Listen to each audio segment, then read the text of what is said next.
no primeiro mês, no primeiro dia do mês, levantarás o tabernáculo da tenda da congregação.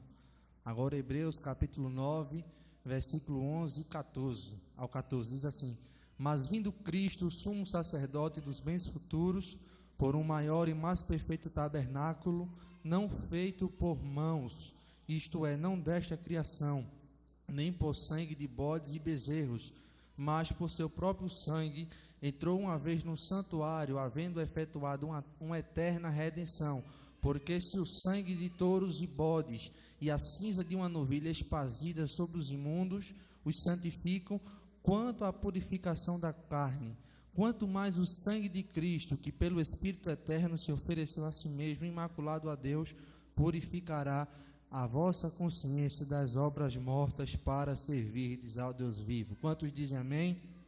Glória a Deus. Queridos irmãos, como hoje é um culto de domingo, um culto de pregação, e o nosso pastor sempre nos orienta que a mensagem deve ser uma mensagem evangelística, e eu gostaria de, nesta noite, com a graça de Deus, trazer a seguinte mensagem com o seguinte tema: o tabernáculo, uma presciência simbólica da obra redentora de Cristo. Queridos irmãos, a narrativa contida no livro do Êxodo fala sobre a saída do povo do Egito e a libertação de Israel. Diz que durante 40 anos o povo peregrinava no deserto, vivendo totalmente sob a dependência de Deus.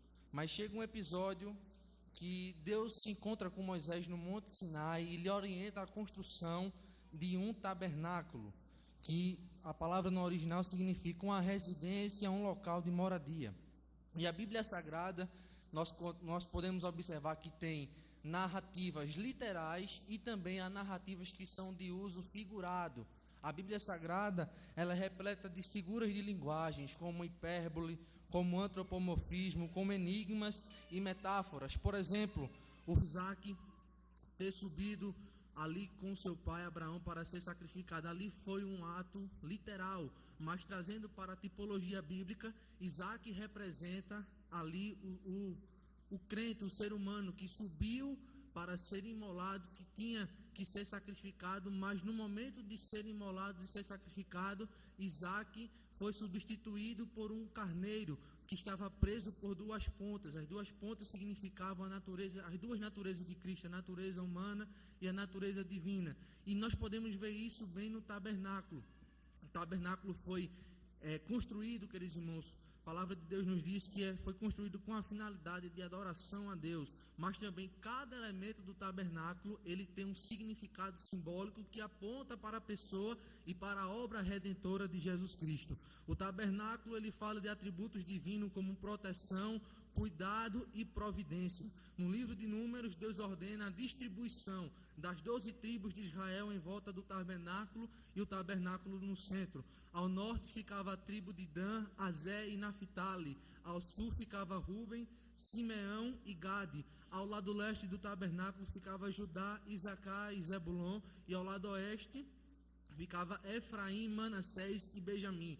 Tipologicamente, a organização da tribo em volta do tabernáculo e o tabernáculo no centro fala que Deus trabalha de forma organizada, fala que Deus estabelece posicionamentos. E nesta noite, talvez você chegou aqui com a sua vida um pouco desorganizada, mas Jesus, mas Deus, Ele quer organizar aquilo que está desorganizado, Ele quer posicionar aquilo que está desposicionado, Ele quer estar no centro da minha e da tua vida. Aleluia. Cristo Jesus, Deus, Ele é um excelente administrador.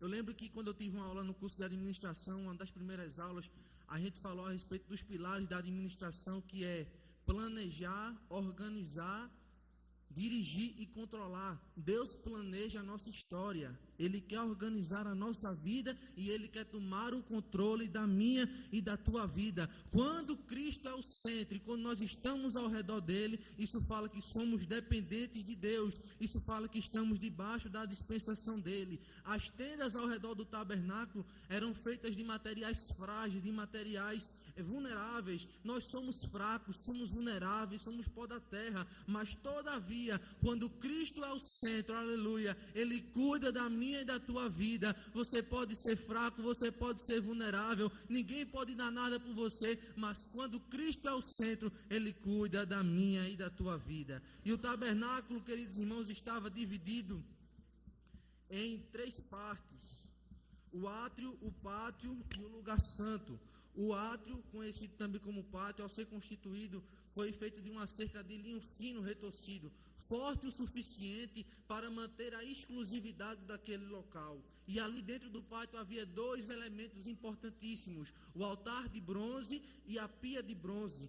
Tipologicamente, o átrio era exclusivamente israelita, simbolizava o redil do rebanho do nosso Deus. Só quem tinha acesso a este redil, a este rebanho, eram os israelitas e os sacerdotes. Mas glória a Deus que Jesus disse em João capítulo 10 e 16: ainda tenho outras ovelhas que não são deste aprisco, que também me convém agregar a elas, e ouvirão a minha voz, e haverá um só rebanho e um só pastor. Aquilo que era exclusivo a Israel, através da obra redentora de Cristo, através da obra de Jesus, tornou-se também aberto à nossa vida. Louvado seja o nome do Senhor. O acesso ao Pai foi concedido, e Jesus tornou inclusivo a toda a humanidade.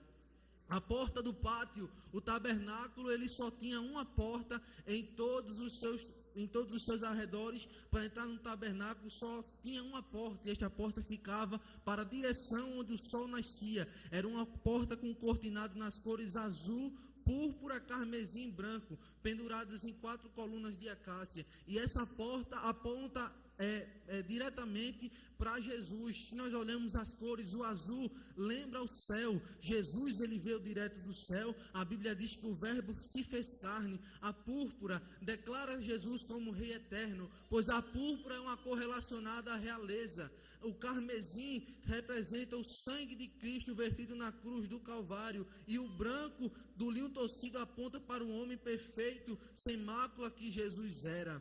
A porta, só existe uma porta, e esta porta para a entrada do tabernáculo ficava para o sentido de Jerusalém, aonde o sol nascia. Esta porta, ela é Cristo. Esta porta, ela é Jesus. Assim como esta porta era única para ter acesso ao tabernáculo, o único meio de acesso ao Pai é Jesus Cristo de Nazaré. Ele disse: eu sou a porta, e se alguém entrar por mim, salvar-se-á, entrará e sairá e encontrará pastagens. A porta foi construída do lado do sol. Por quê? Porque Malaquias disse: para vós que temeis o meu nome, nascerá o sol da justiça, que trará a salvação debaixo das suas asas. Jesus é a porta, e Jesus é o sol da justiça, que traz salvação para a humanidade. O deserto, aleluia, é um lugar de escassez, é um lugar de sequidão, onde ficamos sedentos. O mundo não tem nada a oferecer, é um lugar seco, é um lugar de sequidão, onde você tem uma fome, um vazio que não consegue ser saciado. Você só tem ilusões, só tem miragem, e vai estar sempre vazio. Mas quem entrar pela porta, que é Jesus,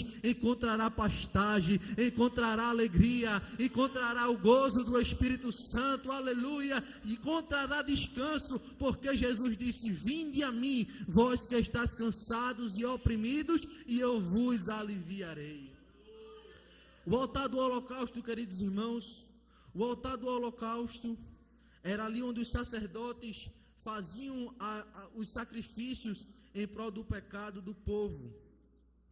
E aquele altar era oferecido holocaustos pelos pecados cotidianos, e nas ofertas do holocausto pegava-se um cordeiro macho sem mancha e o sacrificava do lado do norte do altar. Isso está em Levítico capítulo 1. E quando a gente vai estudar a arqueologia bíblica, o Dr. Russell Norman Champlin, junto com alguns geógrafos, chegam à conclusão que o local aonde Jesus foi crucificado, o Gólgota, ficava do lado do norte de Jerusalém. Então veja que até os sacrifícios levíticos apontam para a morte de Jesus. E ali era para ser feita a expiação pelos pecados. Pegava-se um animal imolado e limpo, colocava sobre o fogo e sobre o altar, e ali ele tornava-se maldito por Deus em lugar do ser humano pecador. E ali a expiação era uma forma de cobrir o pecado. Mas Jesus, ele não cobre pecado. A Bíblia diz que Jesus arranca, que Jesus tira o pecado do mundo. Aleluia. E no dia da expiação ocorria uma festa chamada Yom Kippur. Yom significa dia e Kippur cobrir, ou seja, era o dia da expiação. O que é que era feito nesse dia? Nesse dia pegavam-se 2 bodes e um era sacrificado a Deus no altar e o seu sangue era levado ao lugar santíssimo para ser espargido pelo sumo sacerdote, e o outro bode, que era chamado de Azazel, que é o enviado, era levado para o deserto, para morrer à míngua. Era isso que era feito no dia do Yom Kippur. Até hoje, o povo judeu e os judeus que moram no Brasil comemoram essa festividade. E Jesus, ele fez os 2 papéis. Jesus, ele foi aquele representa o bode que foi sacrificado no holocausto, e representa o outro bode que era levado para o deserto para o afastamento do pecado. A expiação é quando Deus perdoa o pecado do arrependido e o reconcilia mediante um sacrifício substituto. E o sacrifício substituto foi feito por Cristo. Ele morreu na cruz do Calvário por amor de mim e por amor de você. Ele foi morto no madeiro, aleluia. Ele foi morto na cruz, levando uma culpa que não era para ser sua, e ele afastou o pecado do mundo. A Bíblia diz que, vindo a plenitude dos tempos, Deus envia seu Filho. E qual foi o propósito de Deus enviar o seu Filho? Lucas 19:10 responde: porque o Filho do Homem veio buscar e salvar aquilo que se havia perdido. Eu e você estávamos acabados, eu e você estávamos condenados a condenação eterna. Eu e você não tinha esperança. A gente tinha perdido a nossa esperança. A gente já teria perdido a nossa ração de viver. A gente já teria perdido a nossa salvação. Mas o Filho do Homem, ele veio nos buscar, veio nos salvar e preparou morada para nós. Aleluia. Basta se arrepender daquilo que desagrada a Cristo e você terá direito à salvação. Aleluia. O altar era um lugar de morrer, um lugar de sacrificar, um lugar onde eu morro. E uma das coisas queimadas no altar era o coração. Isso fala de abrir mão dos nossos desejos, de abrir mão da nossa vida para viver a vida de Cristo. Jesus disse: se alguém quiser vir após mim, renuncie a si mesmo, toma a sua cruz e siga-me. Porque aquele que quiser se salvar a sua vida, perdê-la-á, e quem perder a sua vida por amor de mim, achá-la-á. O mundo aprisiona a pessoa. O mundo quer uma vida totalmente cheia de frustrações, de práticas pecaminosas. Mas quem quiser abrir mão dessa vida, quem quiser abrir mão da vida que o mundo tem para oferecer, Jesus tem uma vida de gozo, de alegria, de paz, de felicidade, que o mundo não pode dar, que só Ele pode dar. Aleluia. Louvado seja o nome do Senhor. O bronze era um material forte, representando assim a resistência. Jesus, ele foi resistente em sofrer a crucificação, em sofrer tudo aquilo por mim e por você. Aleluia. Louvado seja o nome do Senhor. E o altar tinha 4 pontas que tem um significado redentivo.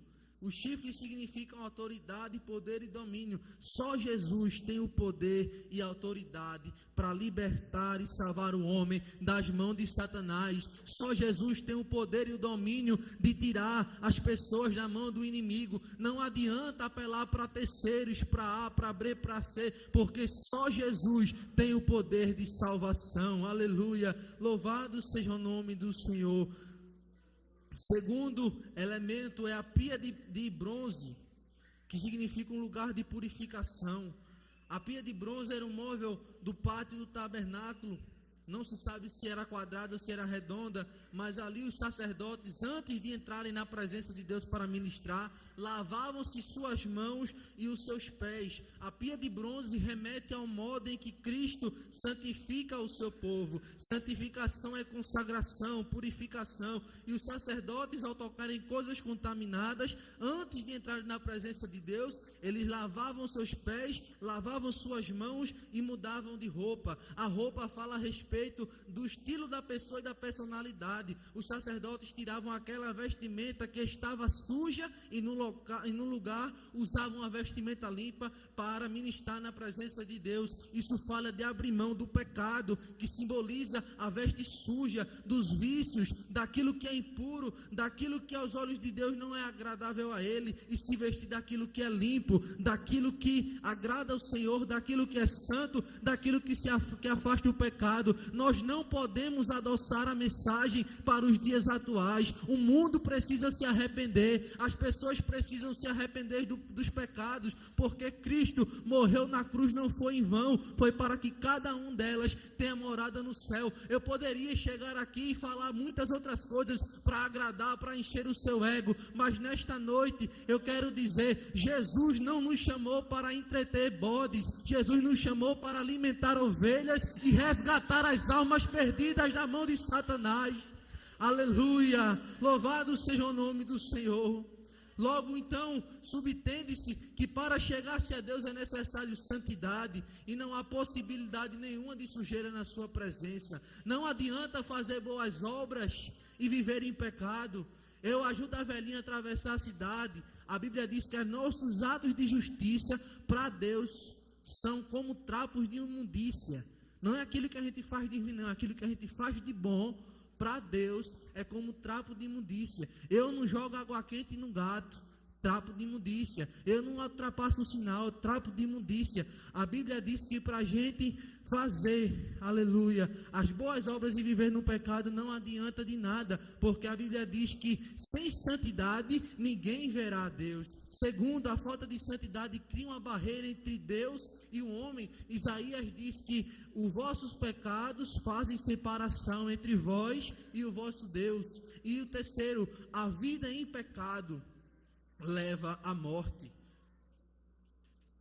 Tiago diz que havendo a concupiscência concebido dá luz ao pecado, e o pecado sendo consumado gera morte.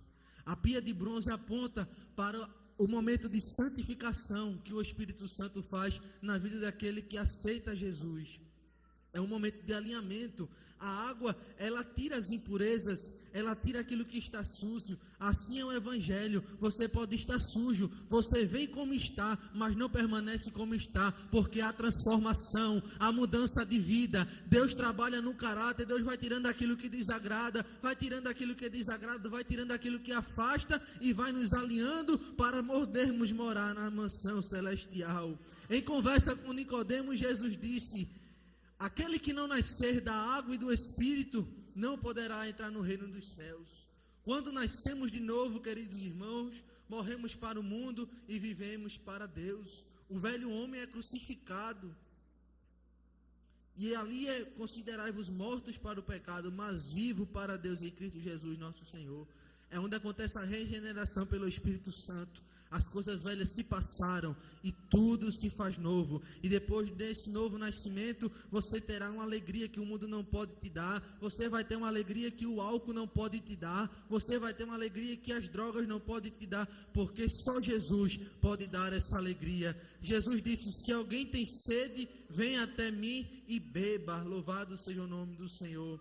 Passando para o segundo lugar, que era o lugar santo, era um lugar de serviço e comunhão com Deus. E ali estava naquele lugar santo 3 peças que compunham aquele lugar: o castiçal de ouro, a mesa dos pães da proposição e o altar do incenso. O castiçal de ouro, também chamado de candelabro ou menorá, era uma peça composta de uma coluna central e 3 braços que saíam do lado direito e do lado esquerdo. E ali se formavam 7 lâmpadas que iluminavam aquele ambiente. E luz na Bíblia, ela aponta para a natureza e para o caráter de Deus. Na primeira epístola de João, capítulo 1, versículo 5, a Bíblia diz: e esta é a mensagem que dele ouvimos e vos anunciamos, que Deus é luz e nele não há treva nenhuma. Deus não habita com escuridão, Deus não habita com trevas, porque ele é luz e com ele não há treva nenhuma. O castiçal de ouro também representa a palavra de Deus, porque o salmista disse: lâmpada para os meus pés é a tua palavra e luz para o meu caminho. Também aponta para a pessoa de Jesus, porque o próprio Jesus disse: eu sou a luz do mundo, e quem me segue não andará em trevas, mas terá luz de vida. O inimigo quer te cegar, o inimigo quer que você ande por caminhos escuros, por caminhos que não tem luminosidade, mas Jesus, ele quer te dar luz. Jesus quer, aleluia, que você ande na luz, porque ele é o Pai das luzes, de onde não há sombra nem variação. Jesus nos tirou, aleluia, do domínio dos reinos das trevas e nos transportou para o seu reino. Ele disse: eu sou a luz que viu o mundo, para que todo aquele que crê em mim não permaneça em trevas. A mesa dos pães da proposição era uma mesa que tinha 12 pães, e cada pão representava uma tribo de Israel. E os sacerdotes iam comendo ali durante a semana.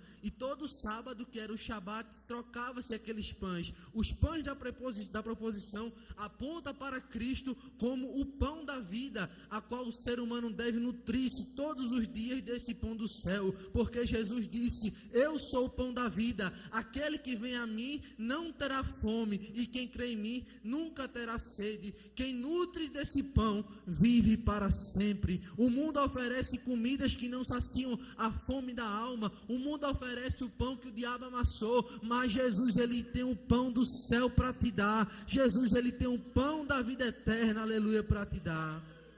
Também fala do altar do incenso. O altar do incenso, também chamado de altar do cheiro suave, era um altar onde era queimado plantas aromáticas que exalavam um perfume e faziam uma nuvem que cobria todo aquele local. E o incenso, na Bíblia Sagrada, ele aponta para intercessão. O incenso é um símbolo de intercessão. Lucas, no capítulo 1, diz que o anjo do Senhor, o Malach Adonai, apareceu posto em pé à direita do altar do incenso, e toda a multidão do povo estava fora orando a hora do incenso. Jesus, ele foi o nosso sacerdote no altar de bronze. Ele se fez sacrifício por todos nós da cruz do Calvário. Mas agora, no altar do incenso, Jesus é aquele sacerdote que intercede por nós, e que ainda hoje intercede por nós ao Pai, sendo o nosso grande e único mediador. Nós não precisamos de outro intercessor, nós não precisamos apelar para outras pessoas, para outros meios, para outros lados, porque o nosso único intercessor se chama Jesus Cristo de Nazaré. João disse: filhinhos, não pequeis, mas se pecardes, tendes um advogado para com o Pai. A atribuição de salvar é exclusivamente divina. Isaías disse: eu sou o Senhor, e fora de mim não há Salvador. E Paulo, o escritor de Atos, no capítulo 4, disse que em nenhum outro nome há salvação, também debaixo do céu, nem acima do céu. Em nenhum outro nome há dado entre os homens pelo qual devemos ser salvos. Só Jesus pode salvar. Só Jesus conduz um homem à vida eterna. Jesus disse: na casa de meu Pai há muitas moradas. Se não fosse assim, eu vos teria dito. Só Ele pode te dar a salvação. E terceiro, para nós encerrarmos, o lugar santíssimo. O lugar santíssimo, queridos irmãos, era indubitavelmente um local que tinha um elemento que era o elemento principal do tabernáculo, que era a Arca da Aliança. E antes da arca tinha um véu no lugar santíssimo. E esse véu, ele fazia uma barreira ao acesso ao Pai, uma barreira ao acesso à presença de Deus. O véu representa a santidade de Deus, que era inacessível aos pecadores. Só o sumo sacerdote podia entrar uma vez por ano. E ele não entrava porque ele era bonitinho ou por mérito pessoal. Ele entrava mediante o sangue da expiação que ele levava. Por isso que quando Jesus morre na cruz e se faz cordeiro expiador, quando ele expira na cruz e diz: está consumado, o Espírito dele entra naquele lugar santíssimo. E a Bíblia diz que o véu do templo, que fazia separação entre Deus e o homem, se rasga de alto a baixo, nos dando assim um livre acesso. Hoje você tem acesso para entrar na presença de Deus. Hoje tu tens acesso, aleluia, para falar com Deus, para entrar na sua presença, porque Jesus derrubou a barreira. Deus não é um Deus de barreira. Deus não é um Deus de separação. Deus é um Deus de ponte. Aleluia. E ali a Arca da Aliança, que estava naquele local simbolizando a presença de Deus, feita de madeira de cetim, ou melhor, madeira de acácia e ouro, representava as duas naturezas de Cristo, a natureza humana, representada pela madeira, e a natureza divina, representada pelo ouro. Jesus era 100% humano e 100% Deus, e assim ele realizou milagres e ressuscitou ao terceiro dia. E no conteúdo da arca tinha 3 coisas: a tábua da lei, o vaso de ouro com maná e a vara de Arão que floresceu. As tábuas da lei foi dada a Moisés no Monte Sinai e representa as escrituras sagradas. A palavra de Deus nos ensina que para viver de maneira que agrada a Deus, devemos viver conforme a sua palavra. Devemos viver conforme a sua palavra diz, porque a palavra dele nunca falha, a palavra dele nunca passa. Passa céu, passa terra, mas as palavras do Senhor não hão de passar. Aleluia. Segundo, o vaso de ouro com maná. Continha um maná que foi comido pelo povo durante os 40 anos e que Deus nunca deixou faltar. Este vaso de ouro com maná representa a fidelidade de Deus para com o seu povo. Deus nunca deixou que faltasse o alimento que Israel precisava. Deus, ele é fiel. Deus não pode duelar com seu caráter. Ele sempre foi fiel e ele sempre será fiel. Por isso que o escritor aos Hebreus disse: retenhamos firme a nossa confissão da esperança, porque fiel é aquele que prometeu. E a vara de Arão, para nós encerrarmos, tem muitos significados dentro da palavra de Deus. A vara de Arão que floresceu é um símbolo dos cuidados divinos para com o seu povo. O salmista disse no Salmo 23: a tua vara e o teu cajado me consolam. Nas mãos de Moisés, a vara ela tornou-se um símbolo das manifestações do poder de Deus, realizando proezas e maravilhas. E a vara florescida e seus significados apontam diretamente para a pessoa e para a obra redentora de Cristo, no nosso Senhor Jesus. Quando Jesus voltar, aleluia, porque a vara é um símbolo de autoridade, um símbolo de soberania de Cristo. E a Bíblia diz que quando Jesus voltar, ele passará a reger esta terra. Ele passará a governar este mundo com vara de ferro, no período do milênio. João disse no capítulo 19 de Apocalipse, versículo 15: e da sua boca saía uma aguda espada, para ferir com ela as nações, e ele as regerá com vara de ferro, e ele mesmo é o que pisa ao largar do vinho do furor e da ira de Deus Todo-Poderoso. E na veste dele está escrita na sua coxa: Rei dos reis, Senhor dos senhores. O mundo hoje é cheio de governantes que se acham bambambam. O presidente da Rússia, o presidente dos Estados Unidos, aos olhos de Deus, eles são fichinha, eles não têm nada. Ele hoje pode se pabular das bombas nucleares que ele tem, dos poderes militares que eles têm, mas a Bíblia diz que esses exércitos, essas nações, um dia se curvará diante do governo do nosso Senhor, porque Jesus, ele é Rei dos reis e Senhor dos senhores, e nenhum nome estará acima do nome dele. Depois de destruir o poder de Satanás e do anticristo e do falso profeta, a vara de ferro será disciplina para o mundo, mas para a igreja, aleluia, remida pelo sangue de Cristo, estará com Jesus na Nova Jerusalém e reinará com ele.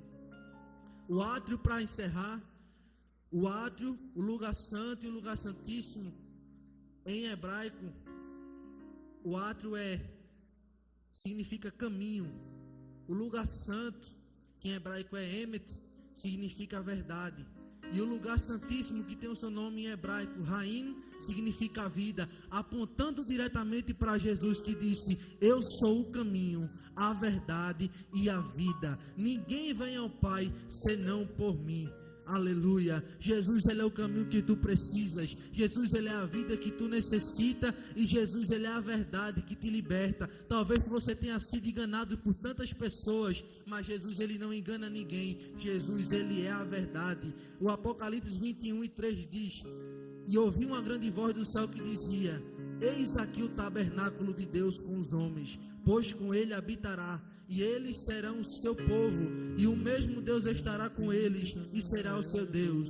E Deus limpará de seus olhos toda lágrima, e não haverá mais morte, nem pranto, nem clamor, nem dor, porque já as primeiras coisas são passadas. Jesus tem isso para oferecer. Aleluia. Continue, aleluia, crendo no Senhor, porque Ele tem uma vida eterna para te dar, uma vida de paz, uma vida de gozo, uma alegria. Enquanto este mundo estará sofrendo, passando por uma grande tribulação, nós estaremos num lugar em que não haverá mais dor, nem morte, só haverá vida eterna e louvor e glória para o nome do nosso Senhor Jesus. Amém?